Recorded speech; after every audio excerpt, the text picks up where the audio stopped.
Hi friends, എല്ലാവർക്കും നമസ്കാരം. വിഷ്ണുവാണ്. ഇന്നത്തെ വീഡിയോ ഞാൻ റീസെൻ്റായിട്ട് വാരണാസിയിലേക്ക് ഒരു ട്രാവൽ നടത്തിയിരുന്നു. ആ ഒരു യാത്രയുടെ എക്സ്പീരിയൻസ് നിങ്ങൾക്ക് വേണ്ടി ഷെയർ ചെയ്യാനും അവിടേക്ക് ആദ്യമായിട്ട് പോകുന്നവർക്ക് കുറച്ച് യൂസ്ഫുള്ളായ കുറച്ച് കാര്യങ്ങൾ പറയാൻ വേണ്ടിയിട്ട് വളരെ ചുരുക്കിയിട്ടുള്ള ഒരു വീഡിയോ ആണ്. ഞാൻ അവിടെ പോയപ്പോൾ എടുത്ത വീഡിയോസ് എല്ലാം വെർട്ടിക്കൽ റിയൽ ടൈപ്പ് ഫോർമാറ്റ് വീഡിയോസാണ് എടുത്തിരുന്നത്. അതുകൊണ്ട് അതൊരു ലെങ്തി വീഡിയോ ആയിട്ട് ഇവിടെ ഷെയർ ചെയ്യാൻ പറ്റാത്തത് കൊണ്ട് മാത്രമാണ് ഇങ്ങനത്തെ ഒരു വീഡിയോ ചെയ്യുന്നത്. ഇല്ലെങ്കിൽ ഞാൻ ആ വീഡിയോസ് തന്നെ വെച്ചിട്ട് ചെയ്യായിരുന്നു. ഇടയ്ക്ക് നമുക്ക് സൈഡിൽ അതിൻ്റെ ക്ലിപ്പുകളൊക്കെ കാണാം കേട്ടോ. അപ്പോൾ ഞാൻ വാരണാസിയിലേക്ക് ആക്ച്വലി ഈ ഒരു യാത്ര വളരെ യാദൃശ്ചികമായിട്ട് പോയതാണ്. ഡൽഹിയിൽ ഒരു ആവശ്യത്തിന് പോയപ്പോൾ അവിടെ നിന്ന് ഡെയിലി നമുക്ക് ട്രെയിൻ ഉണ്ട്, വന്ദേ ഭാരതിൻ്റെ എക്സ്പ്രസ് ഡെയിലി രാവിലെയും വൈകുന്നേരം ഉണ്ട്. അപ്പോൾ നമ്മൾ ആ ഒരു ഡെയിലി ട്രെയിൻ ഉണ്ടല്ലോ, അപ്പോൾ നമ്മൾ അതുകൊണ്ട് ജസ്റ്റ് അവിടെ നിന്ന് ഒന്ന് കണക്ട് ചെയ്യാൻ നോക്കി. വാരണാസിയിലെത്തി. വാരണാസിയിലെ എക്സ്പീരിയൻസ് എന്ന് പറഞ്ഞു കഴിഞ്ഞാൽ അത് വളരെ വളരെ ഡിഫറെൻ്റ് ആയിട്ട് ഉള്ളൊരു എക്സ്പീരിയൻസ് ആണ്. ഞാൻ വീഡിയോയിൽ എത്ര പറഞ്ഞാലും അത്രയും ഡിവൈനായിട്ടുള്ള, നമ്മൾ വേറൊരു ലോകത്ത് എത്തിയ പോലൊരു ഫീലാണ് നമുക്ക് അവിടെ എത്തിക്കഴിഞ്ഞാൽ കിട്ടുക. അതാണ് വാരണാസിയുടെ ഒരു പ്രത്യേകത. ഇപ്പോൾ എനിക്ക് ഫീൽ ചെയ്ത പോലെ ആയിരിക്കില്ല മറ്റൊരാൾക്ക് ഫീൽ ചെയ്യുക. പക്ഷേ എനിക്കെന്താണ് ഫീൽ ചെയ്തതെന്ന് ജെന്യുവനായിട്ട് പറയുകയാണെങ്കിൽ, എനിക്ക് പെട്ടെന്ന് അവിടെ നിന്ന് അങ്ങോട്ട് തിരിച്ചു വരാൻ എൻ്റെ മനസ്സ് തയ്യാറായിരുന്നില്ല. അപ്പോൾ നമ്മളിവിടെ നിന്ന് ഡൽഹിയിൽ നിന്ന് ഉച്ചയ്ക്കുള്ള വന്ദേ ഭാരതിനാണ് കയറിയത്. നിങ്ങൾക്ക് നാട്ടിൽ നിന്ന് പോകാനുള്ള ഡെയിലി ഉള്ള ട്രെയിനുകൾ ഏതാണെന്ന് ഞാൻ ഈ വീഡിയോയിൽ ഇവിടെ മെൻഷൻ ചെയ്യുന്നുണ്ട്. അത് നിങ്ങളൊന്ന് നോട്ട് ചെയ്ത് വെച്ചോളൂ കേട്ടോ. അപ്പോൾ നമ്മൾ ഡൽഹിയിൽ നിന്നാണ്, ഇനി നിങ്ങൾ ഡൽഹി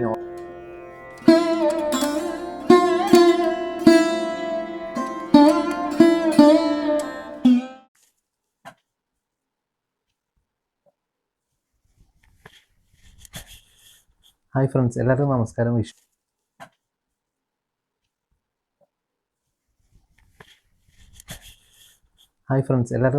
വിഷ്ണുവാണ്. ഇന്നത്തെ വീഡിയോ ഞാൻ റീസെൻ്റായിട്ട് വാരണാസിയിലേക്ക് ഒരു ട്രാവൽ നടത്തിയിരുന്നു. ആ ഒരു യാത്രയുടെ എക്സ്പീരിയൻസ് നിങ്ങൾക്ക് വേണ്ടി ഷെയർ ചെയ്യാനും അവിടേക്ക് ആദ്യമായിട്ട് പോകുന്നവർക്ക് കുറച്ച് യൂസ്ഫുള്ളായ കുറച്ച് കാര്യങ്ങൾ പറയാൻ വേണ്ടിയിട്ട് വളരെ ചുരുക്കിയിട്ടുള്ള ഒരു വീഡിയോ ആണ്.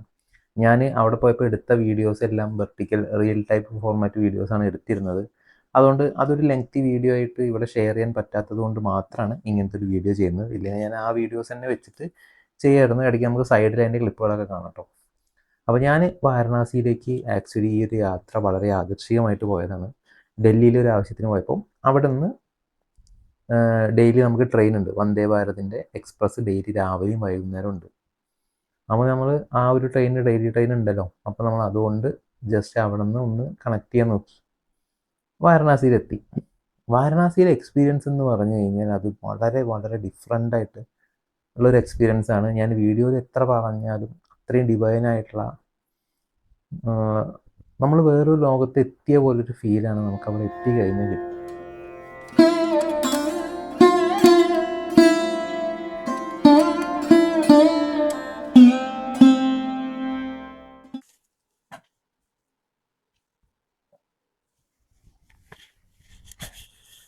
ഹായ് ഫ്രണ്ട്സ്, എല്ലാവർക്കും നമസ്കാരം. വിഷ്ണുവാണ്. ഇന്നത്തെ വീഡിയോ ഞാൻ റീസെൻ്റായിട്ട് വാരണാസിയിലേക്ക് ഒരു ട്രാവൽ നടത്തിയിരുന്നു. ആ ഒരു യാത്രയുടെ എക്സ്പീരിയൻസ് നിങ്ങൾക്ക് വേണ്ടി ഷെയർ ചെയ്യാനും അവിടേക്ക് ആദ്യമായിട്ട് പോകുന്നവർക്ക് കുറച്ച് യൂസ്ഫുള്ളായ കുറച്ച് കാര്യങ്ങൾ പറയാൻ വേണ്ടിയിട്ട് വളരെ ചുരുക്കിയിട്ടുള്ള ഒരു വീഡിയോ ആണ്.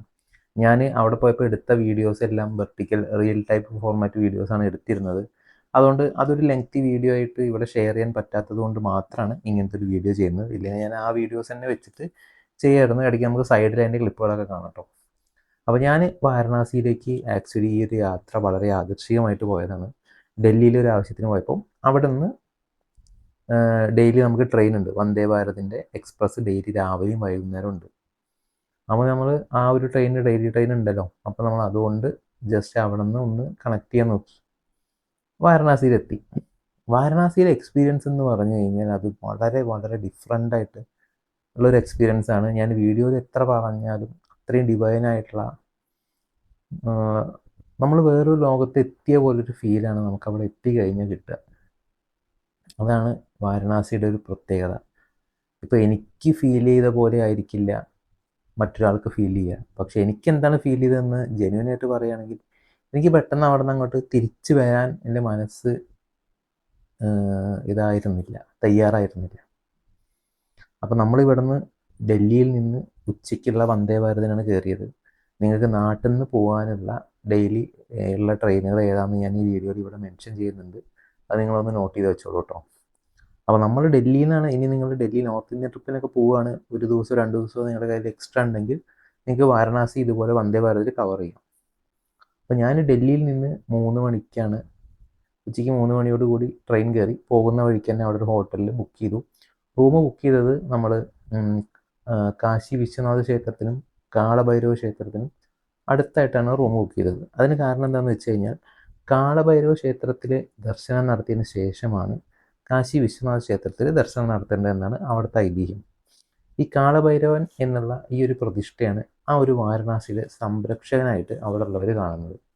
അപ്പോൾ ആദ്യം നമ്മൾ കാളഭൈരവ ക്ഷേത്രത്തിൽ ദർശനം നടത്തിയതിന് ശേഷം തിരക്കുകളൊന്നുമില്ലാതെ അത്യാവശ്യം രാവിലെ 6 മണിയോടുകൂടി അവിടുത്തെ ദർശനം കഴിഞ്ഞു. അവിടെ വീഡിയോയും ഫോട്ടോയും ഷൂട്ട് ചെയ്യാനൊന്നും അലൗഡ് അല്ല, അവിടെ എഴുതി വെച്ചിട്ടുണ്ട്. പിന്നെ ഞാൻ ആദ്യമായിട്ട് അറിയാത്തൊരു സ്ഥലത്ത് പോകുന്നത് കൊണ്ട് തന്നെ അതിൻ്റെ റിസ്ക്കും എടുക്കാൻ തന്നില്ല. അപ്പോൾ മൊബൈൽ ഫോണും കാര്യങ്ങളൊക്കെ ഞാൻ ബാഗിൽ തന്നെ വെച്ചു. ചെരുപ്പ് സൂക്ഷിക്കാൻ വേണ്ടിയിട്ട് അവിടെ പല പൂക്കളൊക്കെ നമുക്ക് വിൽക്കുന്ന കടകളുണ്ട്. അവർക്ക് ചെറിയ അവിടെ നിന്ന് സാധനങ്ങൾ മേടിച്ച് കഴിഞ്ഞാൽ നമ്മുടെ ചെരുപ്പും സാധനങ്ങളൊക്കെ അവരവിടെ സൂക്ഷിക്കും. അങ്ങനെയാണ് അവിടുത്തെ ഒരു സിസ്റ്റം. കാശി വിശ്വനാഥ ക്ഷേത്രത്തിൻ്റെ അടുത്തും അങ്ങനെ തന്നെയാണ്. നോർമൽ അല്ലാത്ത കൗണ്ടറും ഉണ്ട്, പക്ഷേ ആൾക്കാർ ഇങ്ങനെ ചെയ്യുന്നതും 2 രീതിയുണ്ട്. അപ്പോൾ നമ്മൾ ഈ ദർശനം കഴിഞ്ഞ് കാശി വിശ്വനാഥ ക്ഷേത്രത്തിൽ നിന്ന് ദർശനമൊക്കെ കഴിഞ്ഞ് അവിടുത്തെ വഴിപാടുകൾ എന്തൊക്കെയാ വെച്ചാൽ അതൊക്കെ ചെയ്യാവുന്ന സൗകര്യമുണ്ട് അവിടെ. വലിയ തിരക്കും കാര്യങ്ങളൊന്നുമില്ല, പഴയ പുരാതനമായിട്ടൊരു ക്ഷേത്രമാണ്. അതിനുശേഷം നമ്മൾ നേരെ നടന്നത് ഇങ്ങോട്ടേക്കാണ്, നമ്മുടെ സ്വന്തം കാശി വിശ്വനാഥ ക്ഷേത്രത്തിൽ. അവിടുത്തെ ഒരു പ്രത്യേകത എന്ന് പറഞ്ഞു കഴിഞ്ഞാൽ, ആ ക്ഷേത്രം റിനോവേറ്റ് ചെയ്ത് ആകെ ഒരു വേറെ ഒരു ലോകത്തെത്തിയ പോലെ. നമ്മൾ പണ്ട് വീഡിയോസിൽ കണ്ട കാശി ക്ഷേത്രം എന്നല്ല ഇപ്പോൾ. വാരണാസി പരമാവധി മലിനമാണെന്നൊക്കെ ഒരുപാട് പേര് പറയുന്നുണ്ടായിരുന്നു. ഗംഗാനദി മലിനമാണ് അങ്ങനെയൊക്കെ. പക്ഷെ വളരെ വളരെ വൃത്തിയോട് കൂടിയിട്ടാണ് ആ ഒരു ഏരിയ അവർ സംരക്ഷിച്ചു വരുന്നത്.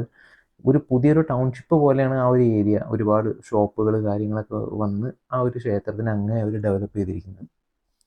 അപ്പോൾ അങ്ങനെ നമ്മൾ കാശി വിശ്വനാഥ ക്ഷേത്രത്തിൻ്റെ അവിടെ എത്തിയപ്പോൾ നമുക്ക് സുഗം ദർശൻ എന്ന് പറഞ്ഞൊരു സംഭവമുണ്ട്. അതായത് നോർമൽ ക്യൂ, ഞാൻ പോയത് അവിടെ സാവൻ എന്ന് പറഞ്ഞ ഉത്സവം നടക്കുന്നതിൻ്റെ ആ വേളയിലായതുകൊണ്ട് നല്ല തിരക്കുണ്ടായിരുന്നു. അപ്പോൾ അങ്ങനെ തിരക്കുണ്ട്. ഇനി നിങ്ങൾക്ക് പെട്ടെന്ന് ദർശനത്തിന് വേണ്ടിയിട്ട് സുഗം ദർശൻ എന്ന് പറഞ്ഞാൽ അവരുടെ ഒരു ഓൺലൈൻ സൈറ്റ് ഉണ്ട്. ജസ്റ്റ് നമ്മുടെ ആധാർ കാർഡും ഡീറ്റെയിൽസും വെച്ച് കഴിഞ്ഞാൽ സുഗം ദർശനത്തിന് വേണ്ടി നമുക്ക് അപ്ലൈ ചെയ്യാം. പെട്ടെന്ന് തന്നെ ദർശനം കഴിയും. കാര്യങ്ങളൊക്കെ കഴിഞ്ഞ് നമുക്ക് അവിടെ ഗ്യാൻവാപ്പി മസ്ജിദ് ഉണ്ട്. മസ്ജിദിൻ്റെ അടുത്ത് ഒരു തീർത്ഥക്കുളമുണ്ട്. അവിടുന്ന് തീർത്ഥം മേടിക്കലോട് കൂടിയിട്ടാണ് അവസാനമായിട്ടുള്ള ദർശനം തീരുന്നത്. അതിന്